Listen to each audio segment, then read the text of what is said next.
I'm Johan Rashibi again. Here we are in the sound room at Holyoke Media, One Court Plaza in Holyoke, Mass. And I want to welcome the Loculus Collective. And more specifically, Olana Flynn and Madison Palffy, who are here with us to tell us about their newest project, which is going to be a festival of multiple activities happening in several different venues and locations, all in the downtown Holyoke area. So really excited about this, and thank you for being here to share this information with us. Thank you. Thanks for having us. Yeah, so in case folks don't know us, we are Loculus Collective. We're a dance collective and performance collective, and we also publish things and curate things. We do a lot of different things, but we are based in Holyoke.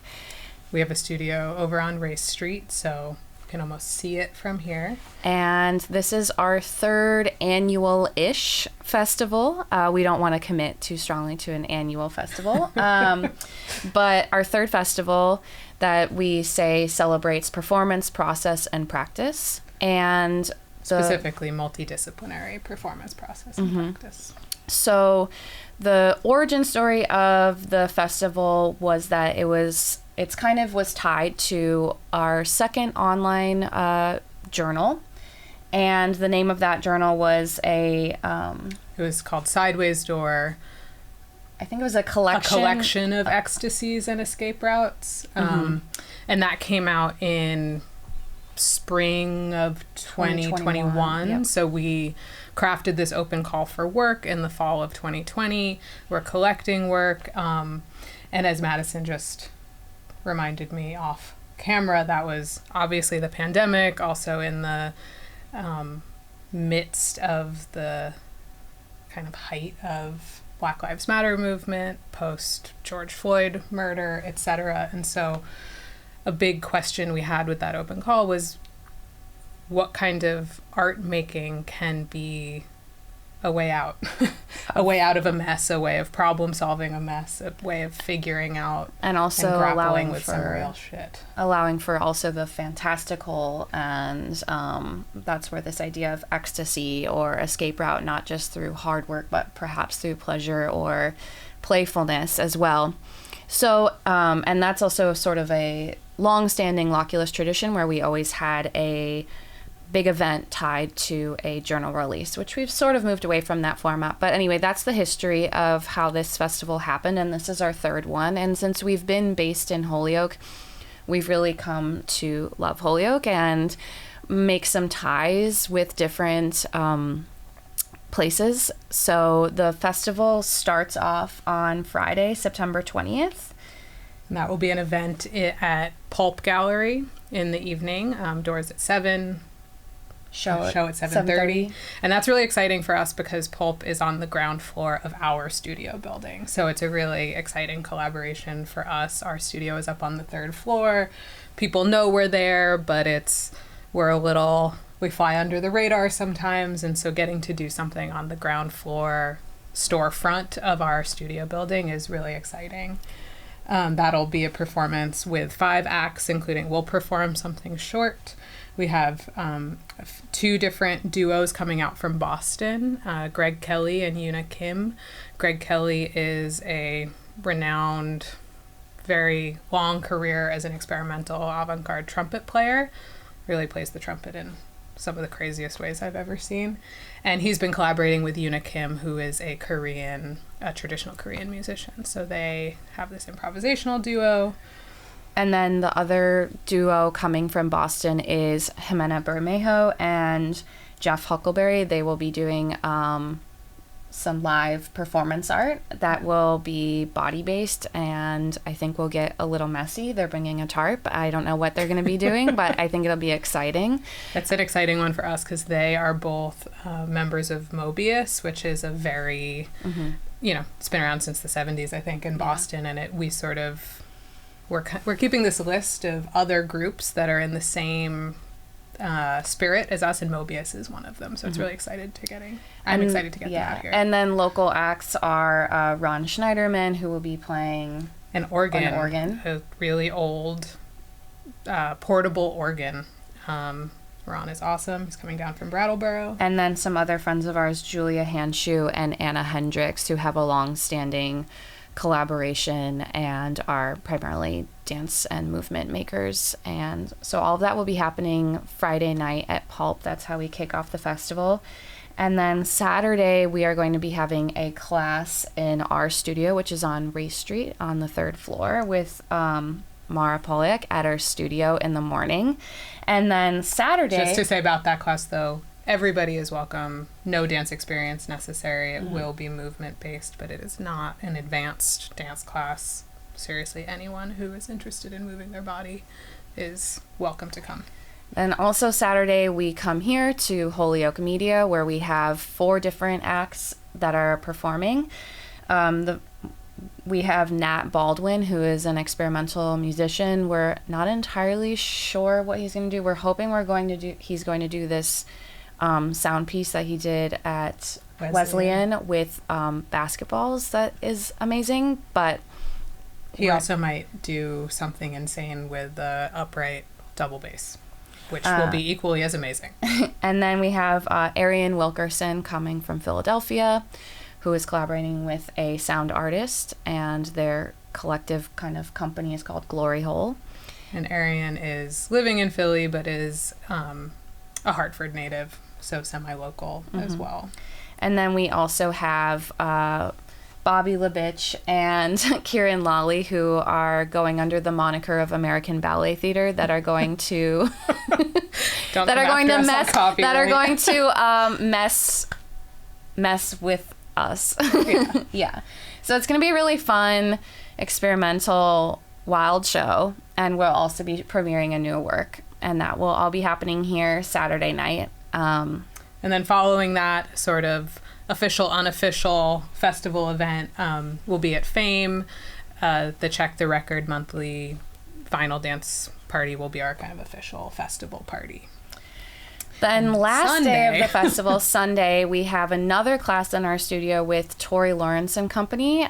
Tori Lawrence and Company, they run a dance retreat space up in Chesterfield called Atland, and Tori is an amazing dance maker and primarily works in film, analog film, so she will be teaching an 8mm film class, which is amazing. So anyone that is excited to make a movie or just start to think about movies, and especially analog films, which is really hard to find, is welcome to come down.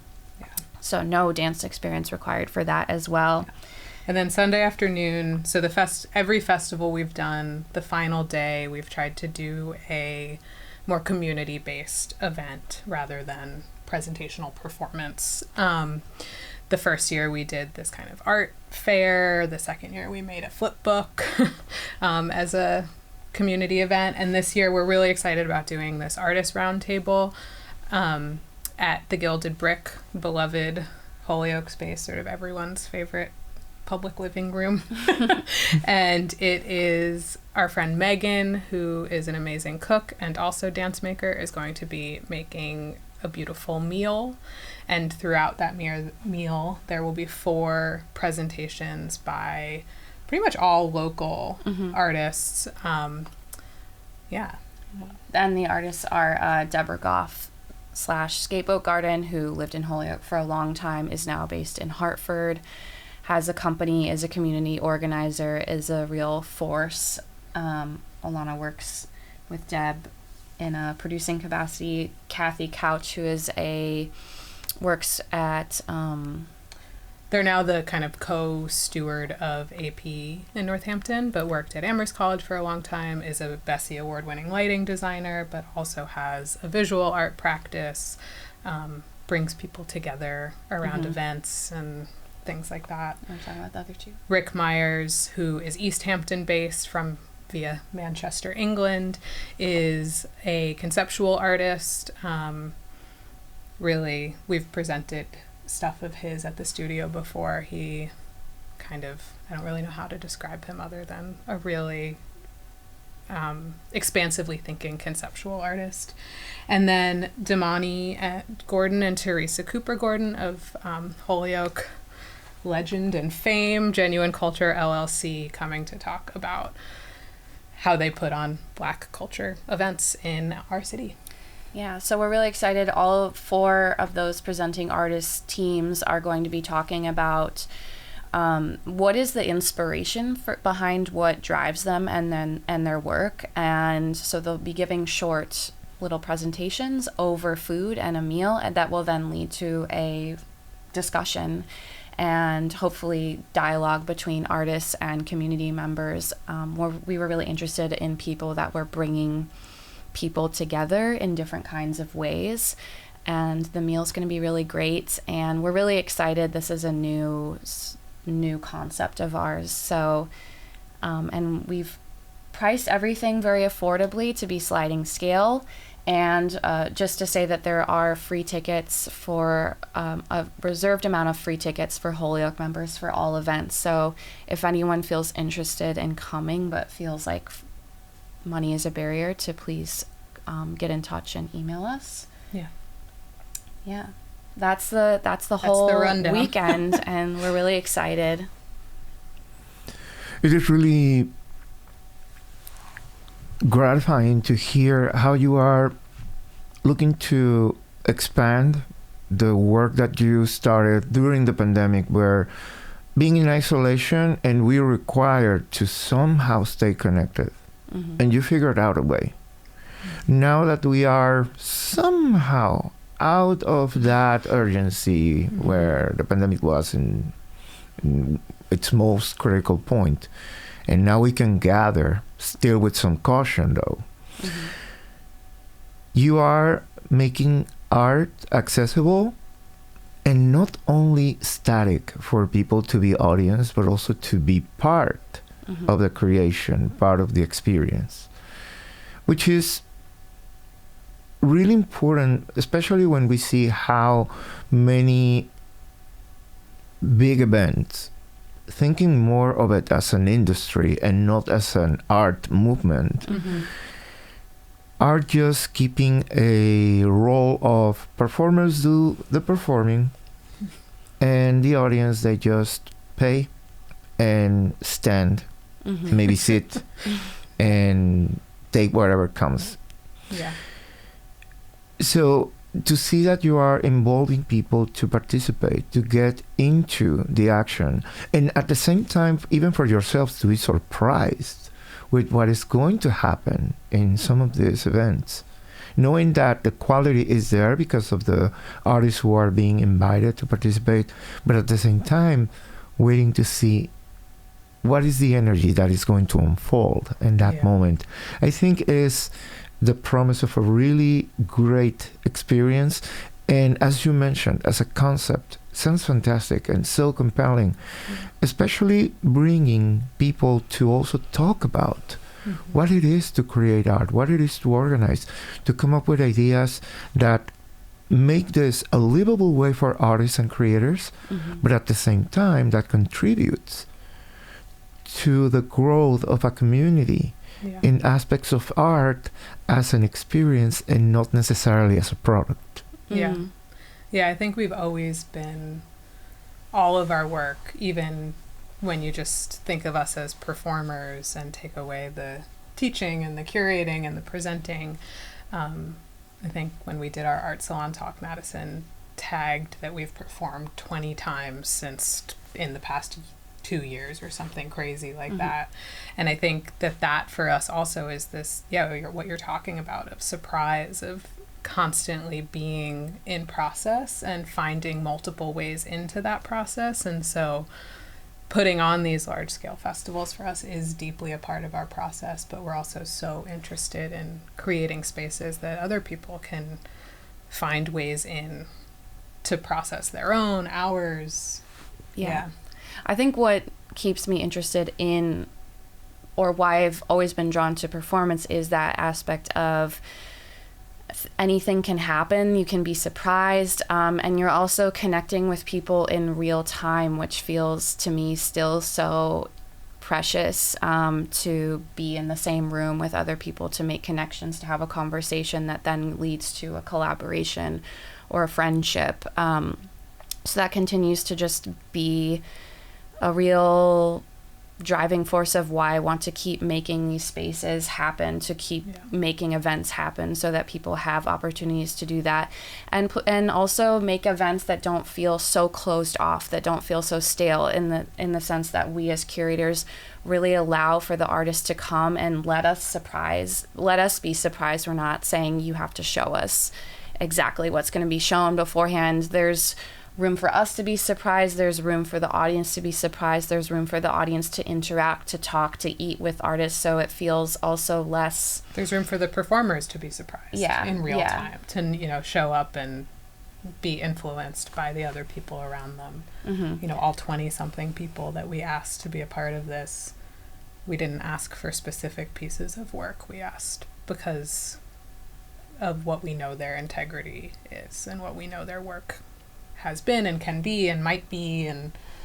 might not be, Yeah. And that feels like life, like figuring it out in real time and being collaborative in spirit, adventurous in spirit, experimental in spirit. And so I think performance really reflects life in that way. And yeah. I think we're really excited that it can happen this year entirely in Holyoke. When we were planning it last year, we had this model where we spent a day in Holyoke, a day in Northampton, and a day in Greenfield, which has its own benefits. But as we were trying to find our Holyoke venue, which ended up being here,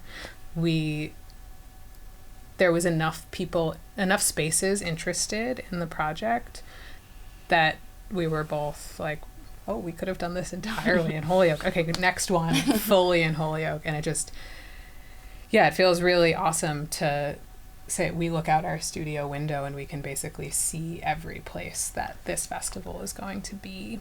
And I think that also speaks to every venue that is involved is really excited and invested. There was no trying or begging or we didn't have contracts. To pitch very hard. People were like, yes. There's a real I think in Holyoke, there's a real also that collaborative spirit of people love this city and want to see more things happen and see it celebrated and see people that are living here and making art here also celebrated.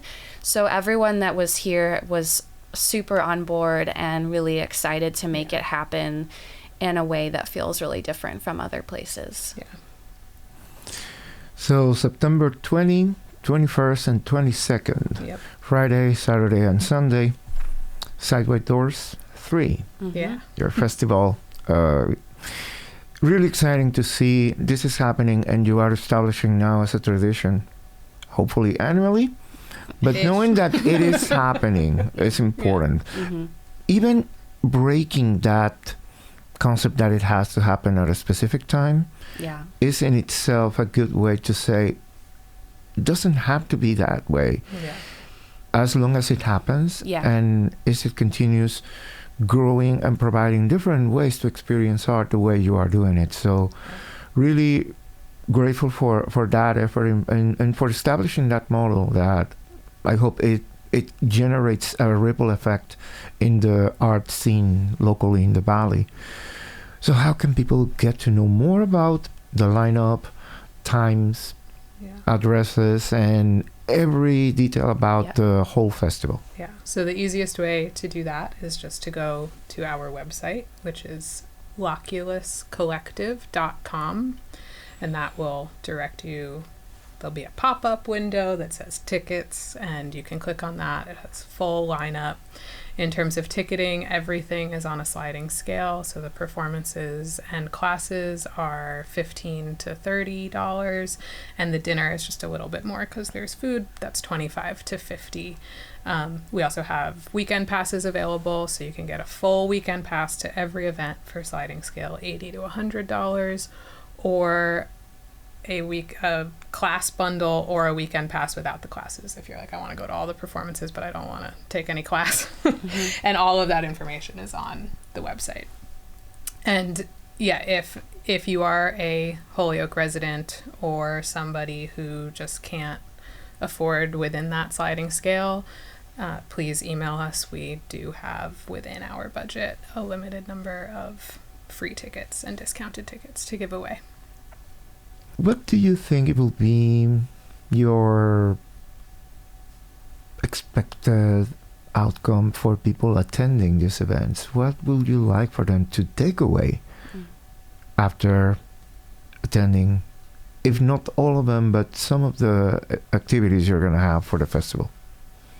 I always love when people come to events who maybe don't see a ton of performance in their lives, and I think we've had this experience with our events before where folks come and are sort of like, I don't know, I'm not a performance person, I was a little nervous, I don't know, but I felt at home. And so that is a thing I think everyone we ask to be a part of this festival, the spaces we choose to be in, the way we set up the events, my hope is that maybe there's some people who have never been to a contemporary dance or conceptual performance and walk away feeling like they could do that again. Yeah, and I think in terms of this idea of being open to surprise, being open to process, kind of questioning this boundary, this barrier between audience and performer. I think everyone that we have invited to perform, and ourselves included, is interested in art that is connecting to people and their real lives, and in this way that doesn't feel like a dusty object on the shelf, but that is alive and living and breathing and has something to say about the times we're in now. And that also can, in this spirit of sideways door, flipping things on its side, can also have us see reality, our current reality, in a new way. And so coming away saying, wow, I thought dance was just this, I thought performance was just this, I thought music was just this, and I didn't realize it could be this whole other thing, and that I actually really enjoy that other reality, this other reality that's just opened in front of me. Well, Madison, Olana, thank you so much for making this happen, for your commitment to continuing creating art yourselves, and also by involving more people into that. And looking forward to continue enjoying and supporting the work that you are doing. Thank you so much.